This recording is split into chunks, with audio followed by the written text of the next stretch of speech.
বিসমিল্লাহির রহমানির রহিম। পল্লবী মহিলা ডিগ্রি কলেজ আয়োজিত অনলাইন ক্লাসে সকল শিক্ষার্থীদের আন্তরিক শুভেচ্ছা ও অভিনন্দন। শিক্ষার্থীরা কেমন আছো তোমরা? আশা করছি ভালো আছো।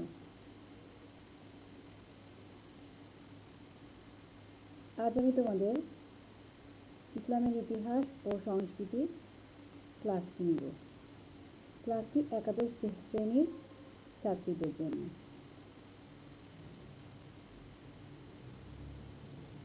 আমি ফাতেমাতুজ জোহরা শিউলি, প্রভাষক, ইসলামের ইতিহাস ও সংস্কৃতি বিভাগ।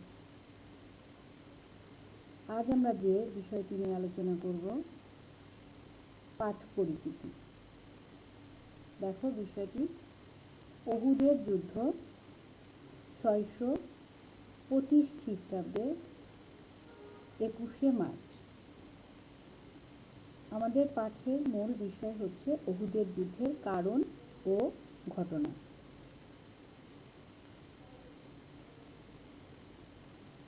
উহুদের যুদ্ধের কারণগুলো আমরা দেখি। স্বার্থপর ইহুদিদের কুমন্ত্রণা। আমরা উহুদের যুদ্ধের পূর্বে যে বদরের যুদ্ধ পড়েছিলাম, সেই বদরের যুদ্ধে কিন্তু মুসলমানরা জয়ী হয়েছিল। এই বদরের যুদ্ধে কুরাইশদের পরাজয়ের পর কুরাইশরা হতোদ্যম হয়ে পড়ে, মানে তারা দিক জ্ঞান শূন্য হয়ে পড়ে। মুসলিমরা যে কিভাবে জিতে গেল সেটা তারা মেনে নিতে পারেনি। অপরদিকে মদিনায় মুসলমানদের শক্তি বৃদ্ধিকে ইহুদিরা তাদের স্বার্থের প্রতি হুমকি মনে করতে শুরু করে। ইহুদিরা কবিতা রচনা এবং কুমন্ত্রণার সাহায্যে কুরাইশদের মনোবল শক্তিশালী করে তুলতে তৎপর হয়।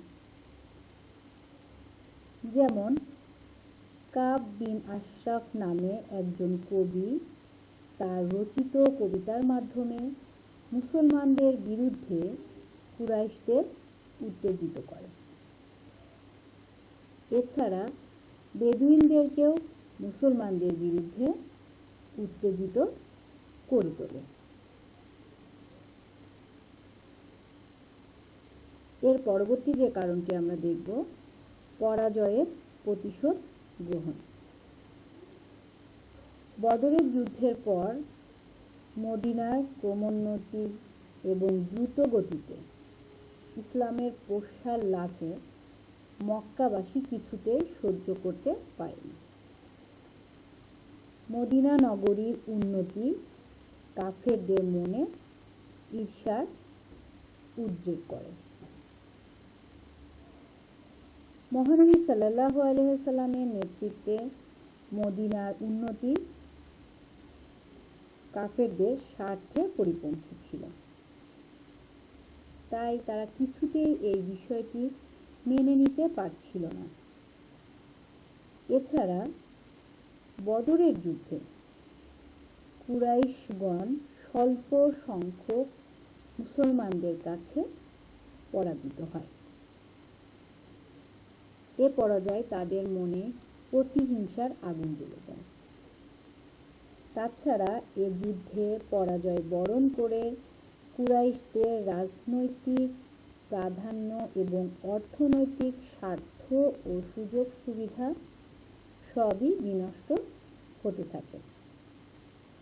এগুলো ফিরে পেতে তারা পুনরায় মুসলমানদের বিরুদ্ধে যুদ্ধ করার জোর প্রস্তুতি গ্রহণ করে।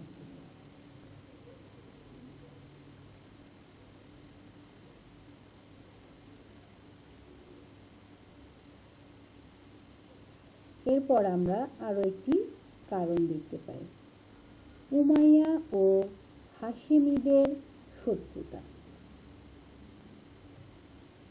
মহানবী সাল্লাল্লাহু আলাইহি ওয়াসাল্লাম হাশিম গোত্রের লোক।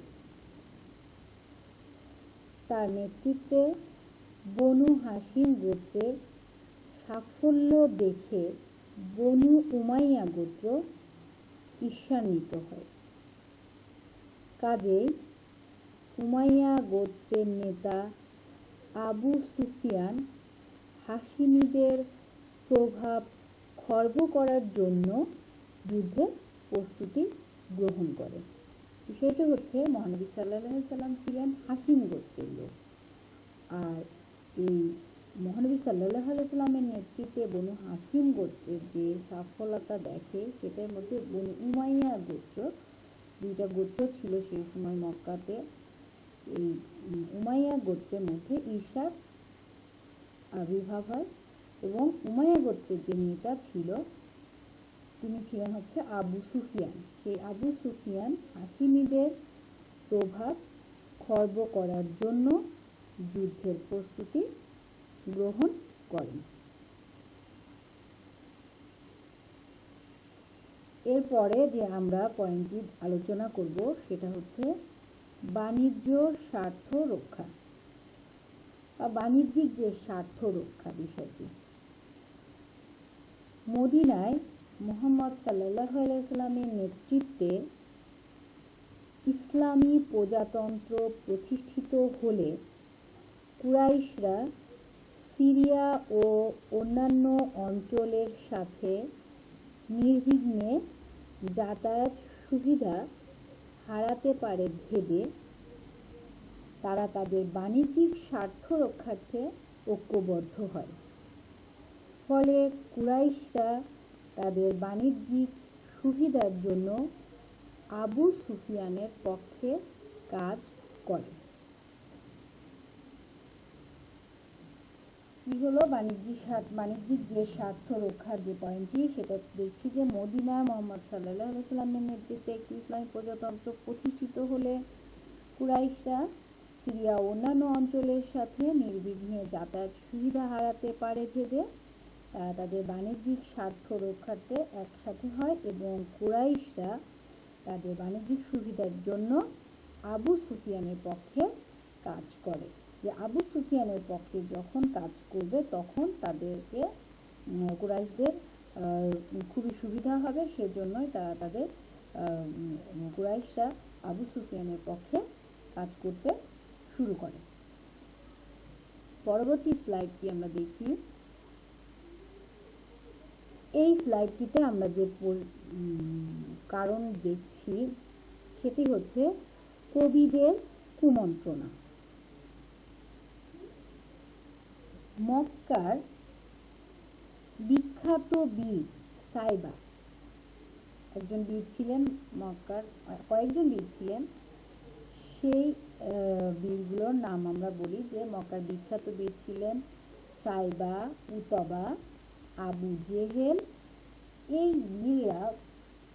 বীর যোদ্ধারা বদরের যুদ্ধে নিহত হলে মক্কার কবিরা তা সহ্য করতে পারেনি। এরা হচ্ছে বীর যোদ্ধা এবং বিখ্যাত বীর, এরা বদরের যুদ্ধে নিহত হয়। নিহত নেতাদের হত্যার প্রতিশোধ নেওয়ার জন্য মক্কার কবি আমর জাহসি ও কিব মাসামে অনলবর্ষী ভাষায় বদরে নিহত নেতাদের জন্য মরসিয়া মাতম ছন্দে কবিতা আবৃত্তি এবং মহানবী সাল্লাল্লাহু আলাইহি সাল্লামের কুৎসা বর্ণনা করে মক্কাবাসীকে মদিনার মুসলমানদের বিরুদ্ধে উত্তেজিত করে তোলে। এ ধরনের কবিতা রচনা মক্কাবাসীকে যুদ্ধ করতে পুনরায় উৎসাহী করে তোলে। বিষয়টি হচ্ছে, সহজ ভাষায় যদি আমরা বিষয়টি আলোচনা করি, সেটা হচ্ছে বদরের যুদ্ধে মক্কার বিখ্যাত নেতারা সাইবা, উতাবা, আবু জেহেল, এই নেতাগুলো নিহত হয় এবং এই নেতাগুলো নিহত হওয়ার ফলে মক্কার যে কবিরা ছিল তারা কোনোভাবে মেনে নিতে পারেনি এবং এই নেতাদের হত্যার প্রতিশোধ নেওয়ার জন্য মক্কার কবি, দুজন কবি আমর জাহুসি ও কিব মাসামে, এই দুজন কবি তাদের অনলবর্ষী ভাষায় যে বদরের যে নেতাগুলো নিহত হয়েছিল তাদের জন্য মর্সিয়া, এক ধরনের হচ্ছে মর্সিয়া, এটা হচ্ছে তোমাদের শোকগীতি টাইপের, শোকগীতি বা শোকের যে মাতম ছন্দে তারা কবিতা আবৃত্তি করে এবং এই কবিতা আবৃত্তি করে তো এই বীরদের জন্য শোক প্রকাশ করে। এছাড়াও মহানবী সাল্লাল্লাহু আলাইহি সাল্লামের কুৎসা বর্ণনা করে, মানে তিনি যে খারাপ, তার সম্পর্কে খারাপ মন্তব্য বর্ণনা করে মক্কার যে লোকেরা, সদস্যরা মদিনার মুসলমানদের বিরুদ্ধে উত্তেজিত করে তোলে এবং এই ধরনের কবিতা রচনা মক্কাবাসীকে যুদ্ধ করতে পুনরায় উৎসাহী করে তোলে। এটা গেল মক্কা কবিদের যে কুমন্ত্রণা। এটা হচ্ছে ওই যুদ্ধের কারণের মধ্যে যে কারণগুলো আমরা আলোচনা করছি সেই আলোচনার অংশ দেখছি। এরপরে দ্বিতীয় যে কারণটি আমরা দেখব সেটা হচ্ছে আবু সুফিয়ানের শপথ। বদরের যুদ্ধে আবু জেহেল, কিছুক্ষণ আগে আমরা যে বললাম একজন বীর যোদ্ধা, আবু জেহেলের মৃত্যুর পর কুরাইশ বংশের নেতৃত্বে পরিবর্তন ঘটে। আবু সুফিয়ান এই নেতৃত্ব গ্রহণ করে এবং তিনি প্রতিশোধ নেওয়ার জন্য মক্কার বিভিন্ন গোত্রকে একত্রিত করেন। এই বিভিন্ন গোত্রকে একত্রিত করেন এবং তিনি প্রতিজ্ঞা করেন যে বদর যুদ্ধের প্রতিশোধ না নেওয়া পর্যন্ত তিনি চুলে তেল দেবেন না এবং নারী স্পর্শ করবেন না। মুসলমানদের বিরুদ্ধে জয়ী হতে এই আবু সুফিয়ান সেজন্য ব্যাপক প্রস্তুতি গ্রহণ করেন। মানে তিনি তো, আবু জেহেলের মৃত্যু হলো, মৃত্যু হওয়ার পরে কুরাইশ বংশের যে নেতা ছিল সেটা তিনি ছিলেন হচ্ছে আবু জেহেল। আবু জেহেলের পরিবর্তে, আবু জেহেলের মৃত্যুর পর ক্ষমতায় আসলেন হচ্ছে আবু সুফিয়ান এবং আবু সুফিয়ান ক্ষমতায় এসে কি কাজ করলেন? প্রথমে তিনি বিভিন্ন গোত্রকে একত্রিত করেন। বিভিন্ন গোত্রকে একত্রিত করে তিনি প্রতিজ্ঞা করলেন যে এই যে বদরের যুদ্ধে আবু জেহেল এবং আবু জেহেলের মতো আরো বীর সাইবা, উতাবা যে নেতাগুলো, বীর যোদ্ধারা মারা গিয়েছিল, তাদের হত্যার প্রতিশোধ নেওয়া, এই হত্যার প্রতিশোধ তিনি নেবেন এবং হত্যার প্রতিশোধ না নেওয়া পর্যন্ত তিনি তার মাথায় তেল দিবেন না এবং একজন পুরুষ হয়ে তিনি কোনো নারীকে স্পর্শ করবেন না এবং মুসলমানদের বিরুদ্ধে জয়ী হতে তিনি ব্যাপক সমপ্রস্তুতি, মানে যুদ্ধের প্রস্তুতি গ্রহণ করেন।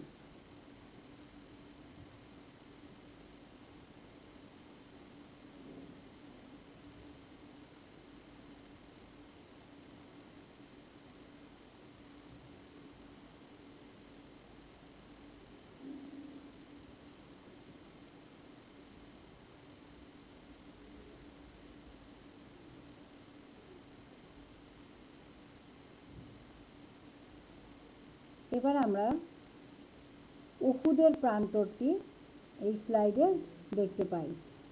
দেখো তোমরা, উহুদ যে পর্বত, এটা হচ্ছে উহুদ পর্বত। এখানে ভলকানো লাভা, মুসলিম ওমেন, এই যে মুসলিম রক্ষীরা এই গিরিপথ, এটা একটা গিরিপথ, এই গিরিপথে অবস্থান করছে। এটা হচ্ছে মুসলমানদের লাইন, এটা হচ্ছে মক্কার যে সৈন্যরা তাদের লাইনটি, এটা হচ্ছে মক্কার সৈন্যদের ক্যাম্প। এই ক্যাম্পে এখানে হচ্ছে মক্কার সৈন্যরা আছে আর এখানে হচ্ছে মুসলমানদের ক্যাম্প। এইখানে আমরা যখন উহুদের যুদ্ধের যে ঘটনাটি পড়ব তখন এই ম্যাপটির মাধ্যমে বুঝতে পারবো যে ঘটনাটি কি ঘটেছিল এবং মুসলমানরা কোথায় অবস্থান নিয়েছিল এবং মক্কার সৈন্যরা কোথায় অবস্থান নিয়ে কিভাবে তারা এই উহুদের প্রান্তরে যুদ্ধে অবতীর্ণ হয়েছিল এবং কিভাবে উহুদের যুদ্ধে কুরাইশরা জয়লাভ করেছিল। তোমরা খেয়াল করে দেখো যে এই যে রক্ষীরা যে একটা এই গিরিপথটা একটি গুরুত্বপূর্ণ গিরিপথ এবং এই গিরিপথের মাধ্যমে উহুদের প্রান্তরে উহুদের যুদ্ধের ফলাফল নির্ধারিত হয়েছিল এই গিরিপথটির মাধ্যমে। তাহলে আমরা পরবর্তী স্লাইডটি দেখি। উহুদের যুদ্ধের যে ঘটনা, আমরা এই ঘটনার সাথে সাথে আমরা ম্যাপটিও খেয়াল করব। ম্যাপটি খেয়াল করলে আমরা বিষয়টি বুঝতে আমাদের সুবিধা হবে। উহুদের যুদ্ধের ঘটনাতে দেখো 625 খ্রিস্টাব্দে আবু সুফিয়ান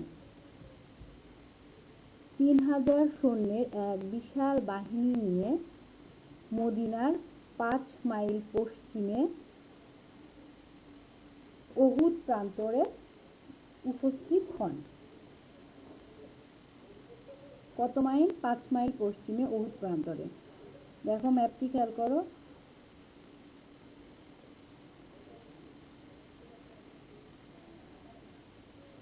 এই যে উহুদ, মদিনার 5 মাইল পশ্চিমে, এটা হচ্ছে উহুদ প্রান্ত। হ্যাঁ, উহুদ মাউন্টেন, ঠিক আছে। এই উহুদ মাউন্টেনে তারা উপস্থিত হলো। এই উপস্থিত হলে এই আবু সুফিয়ানের সেনাবাহিনীতে 3000 সৈন্যতে বিশাল বাহিনী রয়েছে, তারপরেও আছে হচ্ছে 300 উষ্ট্রারোহী। উষ্ট্রারোহী মানে হচ্ছে উটের পিঠে উঠে যেসব সৈন্যরা যুদ্ধে অবতীর্ণ হয়, 300 হচ্ছে উষ্ট্রারোহী। এছাড়া রয়েছে 200 অশ্বারোহী। অশ্বারোহী হচ্ছে ঘোড়ার পিঠে যেসব সৈন্যরা আরোহণ করে, 200 অশ্বারোহী সৈন্য ছিল। মহানবী সাল্লাল্লাহু আলাইহি সাল্লাম এই খবর পেয়ে 1000 জন মুজাহিদ নিয়ে উহুদের প্রান্তরে যাত্রা করেন।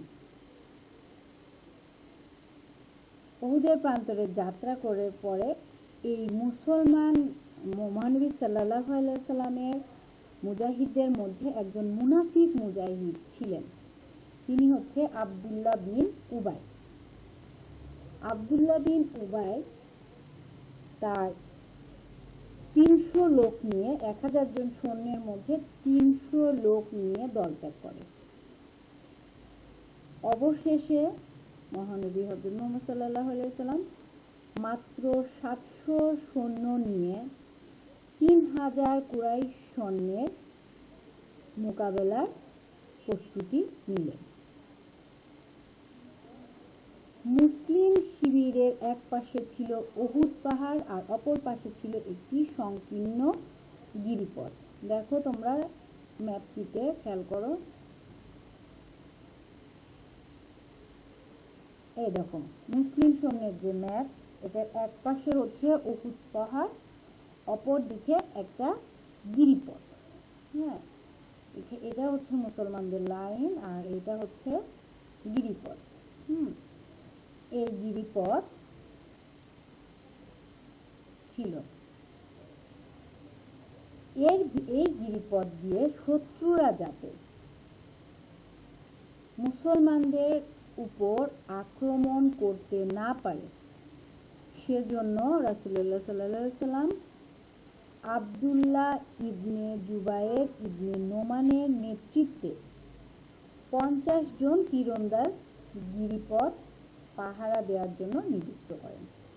যে এই একটা গিরিপথ, যে গিরিপথটা দেখালাম, সেই গিরিপথের ভিতরে যাতে শত্রুরা মুসলমানদের উপর আক্রমণ না করতে পারে সেই জন্য রাসূলুল্লাহ সাল্লাল্লাহু আলাইহি ওয়াসাল্লাম আব্দুল্লাহ ইবনে জুবায়ের ইবনে নোমানের নেতৃত্বে 50 জন তীরন্দাজ, যারা তীর হাতে নিয়ে যেসব সৈন্যরা যুদ্ধে মোকাবেলা করে, তীরন্দাজ গিরিপথ পাহারা দেওয়ার জন্য নিযুক্ত করেন। এবং তাদেরকে বলা হয় যে কোনো অবস্থাতেই যেন তারা গিরিপথ ত্যাগ না করে।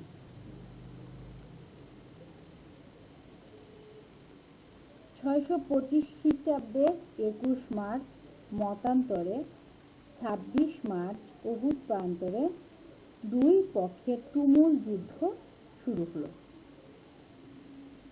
যুদ্ধে জয় যখন নিশ্চিত, সেই সময় গিরিপথ রক্ষীরা শত্রুদের গানিমত সংগ্রহের লোভে নবীজির নির্দেশ ভুলে গিয়ে গিরিপথ ত্যাগ করেন।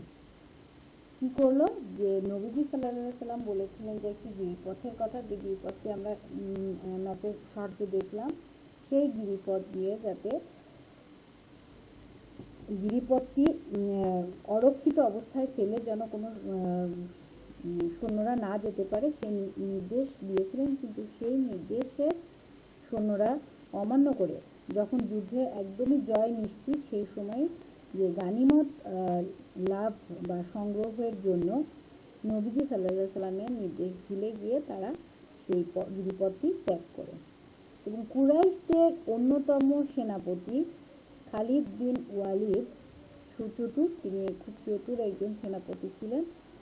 গিরিপথ রক্ষীদের গতিপথ লক্ষ্য করে অশ্বারোহী সৈন্যদের নিয়ে গিরিপথ দিয়ে মুসলিম বাহিনীর উপর পাল্টা আক্রমণ করে। যে জিনিসটি নবীজি সাল্লাল্লাহু আলাইহি সাল্লাম আশঙ্কা করছিলেন, ঠিক সেরকম একটি ঘটনাই ঘটলো, যে নবীজি সাল্লাল্লাহু আলাইহি সাল্লামের সৈন্যরা সেখান থেকে সরে যাওয়ার কারণে গানিমত লাভের জন্য, গানিমত বিষয়টি কি, শত্রু শিবিরের ধন সম্পদ, যে ধন সম্পদ থাকে সেই সম্পদগুলোকে গানিমত বলা হয়। সেই গানিমত সংগ্রহের লোভে নবীজির নির্দেশ ভুলে গিয়ে গিরিপথ ত্যাগ করে। গিরিপথ ত্যাগ করলে এই কুরাইশদের অন্যতম সেনাপতি সচতুর খালিদ বিন ওয়ালিদ গিরিপথ রক্ষীদের গতিপথ লক্ষ্য করল এবং অশ্বারোহী সৈন্যদের নিয়ে গিরিপথ দিয়ে মুসলিম বাহিনীর উপর পাল্টা আক্রমণ করে। ফলে মুসলিম বাহিনী বিপর্যস্ত হয়। হামজা রাদিয়াল্লাহু আনহু সহ ৭৩ জন মুজাহিদ শহীদ হন। এই যুদ্ধে কি হয়, হামজা রাদিয়াল্লাহু আনহু সহ ৭৩ জন মুজাহিদ শহীদ হন এবং নবীজি সাল্লাল্লাহু আলাইহি সাল্লাম নিজেও আহত হন এবং তার দুটি দাঁত এই যুদ্ধে শহীদ হয়। দুটি দাঁত নবীজি সাল্লাল্লাহু আলাইহি সাল্লামের এই উহুদের যুদ্ধে শহীদ হয়। এই জন্য উহুদের যুদ্ধ আসলে মুসলমানদের কাছে অনেক গুরুত্বপূর্ণ একটি বিষয়, যে যুদ্ধে মুসলমানরা জয় নিশ্চিত হওয়া সত্ত্বেও তারা তাদের প্রলোভন বা লোভে পড়ে তারা এই যুদ্ধে পরাজয় স্বীকার করতে হয় এবং তারা পরাজিত হয়। এছাড়া এই যুদ্ধে গুরুত্বপূর্ণ হচ্ছে বেশি যে নবীজি সাল্লাল্লাহু আলাইহি সাল্লাম এই যুদ্ধে তার দুটি দাঁত হারিয়েছিলেন। মুসলিম বাহিনীর পতাকাবাহী মুজাহিদ মুসাব নিহত হলে গুজব ওঠে যে মহানবী সাল্লাল্লাহু আলাইহি সাল্লাম নিহত হয়েছেন এবং কুরাইশরাও এই গুজবে উল্লসিত হয়ে যুদ্ধের ময়দান ত্যাগ করে মক্কায় ফিরে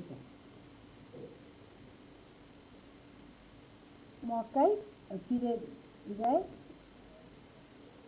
এভাবে উহুদের যুদ্ধের এই ঘটনাটি তোমাদের কাছে তুলে ধরলাম। তাহলে আমরা যদি আমাদের এই আজকের পাঠটি আবার পুনরায় দেখি, যে আমরা কি কি বিষয় দেখলাম আজকের পাঠে। উহুদের যুদ্ধের আমাদের মূল বিষয়টি যেটা ছিল, যে উহুদের যুদ্ধের কারণ ও ঘটনা, পাঠ পরিচিতি যেটা ছিল, কারণগুলো আমরা আরেকবার দেখি। কারণগুলোর মধ্যে থাকছে হচ্ছে স্বার্থপর ইহুদিদের কুমন্ত্রণা, পরাজয়ের প্রতিশোধ গ্রহণ, এরপরে দেখছি উমাইয়া ও হাশিমীদের শত্রুতা এবং বাণিজ্যিক স্বার্থ রক্ষা, কবিদের কুমন্ত্রণা। এরপরে দেখছি যে আবু সুফিয়ানের শপথ,